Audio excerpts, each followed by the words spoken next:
guess Marx's funeral is still going on. What a messed up view on economics. I hope people actually didn't believe in what he said. Maybe our child will take after your footsteps. He might even be a better economist than you were. I hope so. Maybe he would be able to fix Marx's ideas. You know, maybe he'd be such an important economist. He'd be sitting in front of the president advising him on something someday. Wouldn't that be nice? I wonder what that would look like.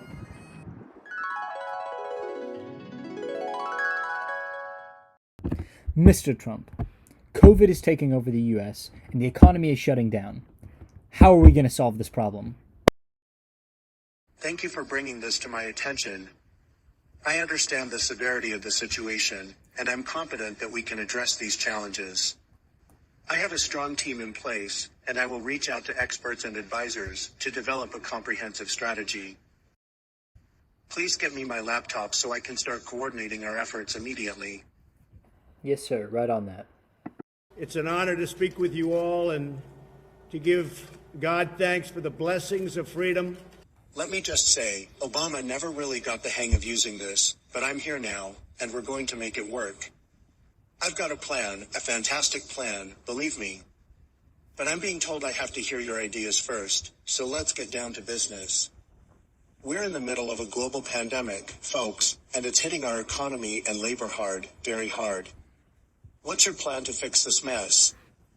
My fantastic plan is already in motion, but let's hear what you guys have to say. Thank you, Mr. President. It is notable to receive another call from another president and addressing the challenges posed by global pandemic, particularly its effects on the economy and the labor. It is definitely essential to the situation. While I do recognize the importance of considering a range of perspectives and ideas, I do believe that some of them we definitely should not listen to. I believe first, we must prioritize immediate relief measures to support individuals and businesses affected by the pandemic. This could include targeted financial assistance, expanded unemployment benefits, and measures to ensure health care. Yeah, I'm going to cut in right there. I think a good way to do this would be to seize the means of production. Listen, Mr. Trump, you have to immediately get control. No. Mr. Trump, we need to implement strategies to stimulate economy, activity, and create jobs.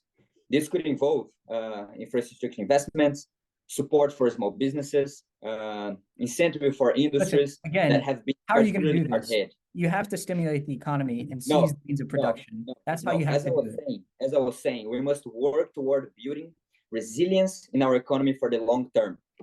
These can include investing in education and training programs, promoting innovation and technological advancements, and addressing the systemic inequality that have been hit by the pandemic. And I believe that a comprehensive and coordinated approach, let's say combining the fiscal and monetary policies, is essential to navigate this hard situation that your country is going. I hope you will collaborate with others to ensure a robust recovery and a more resilient future to your country. Geez, I thought this guy would never stop talking. Are you finally ready to listen to how to run an actual economy? Oh yeah, from his experience of running an economy. Listen, you don't need experience when you're a genius. Anyways, I'm glad you knew the right person to call, Mr. Trump. I always love a good opportunity to discuss the fundamental flaws of capitalism. Are you not going to address what I just said? Listen, I am addressing it, okay? I know it might be a little too advanced for you, but listen, capitalism inherently leads to a concentration of wealth and power in the hands of just a few people. The government must step in to ensure that the means of production are owned and controlled by the working class.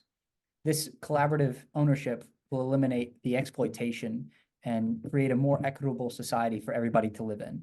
It's so obvious that the production should be owned by a collective. As capitalism just, again, it inevitably leads to the exploitation and inequality of the normal people. Trump, you need to be more like me.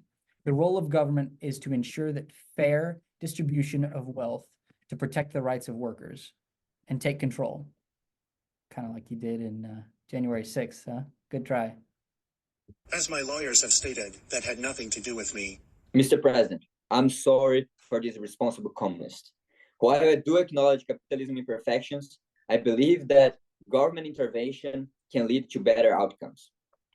Government intervention is necessary, but I think in a different approach than what this guy was saying.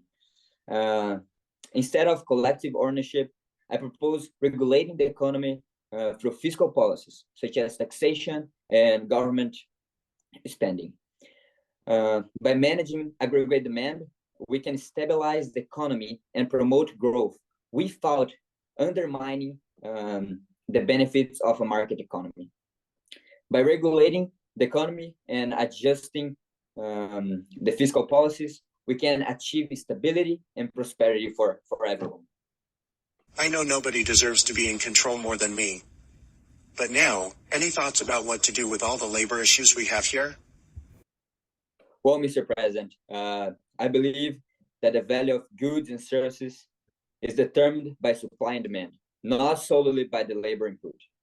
While I recognize the importance of labor rights, I also emphasize the role of market forces in determining prices and wages. By balancing the interests of workers and employers, we can achieve a more efficient allocation of resources in your economy. Yeah, listen, you can certainly do that if you want the poor to be dominated by the rich and the misfortune to fight for scraps. This is what you would get with such a capitalistic view of the system that Mr. Keynes is presenting. Listen, again, a capitalist society, workers are forced to sell their labor for wages while owners extract the surplus value from their labor to generate profits. It's so obvious. This exploitation continuously leads to the alienation and inequality of normal people. It's the government's job to protect the rights of workers and ensure fair compensation for their labor. Seizing the means of production and stripping the profit from the owners and redistributing it to the people. That's the only way to fix this situation. Mr. President, this guy must have stayed up at the pub the whole night to come up with such a ridiculous ideology. Where did this guy get his degree from again? Because they should get discredited for allowing such ignorance and childish thoughts. Mr. Trump, forget this clown and his preschool level economic ideas. Let's start this revolution. Are you kidding me? Can anyone take this guy seriously? The only revolution we get out of your bar stove for if they run out of beer and hand out money. How about joining us in the real road and write about something useful? Are you kidding me? That's it. That's it. Yo, it's Marx in the house, ready to spit some truth.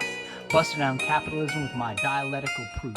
I see the exploitation, the class divide, while the bourgeoisie feast, the workers just strive. I'm all about the labor, the means of production, no room for the rich to escape my deduction, from each according to his ability to each according to his need. That's the communist motto, planting freedom's seed.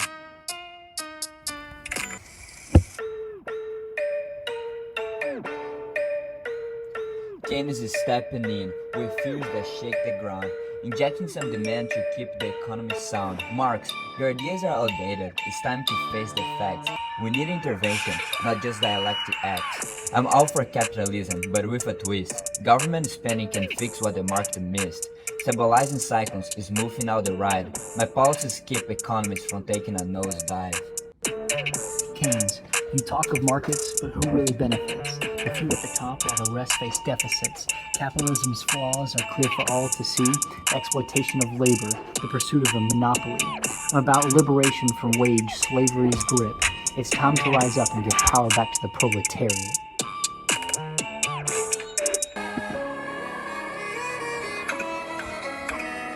Marx, while your vision is noble, it's simply not pragmatic. We need incentives for growth, not just rhetoric and dramatic.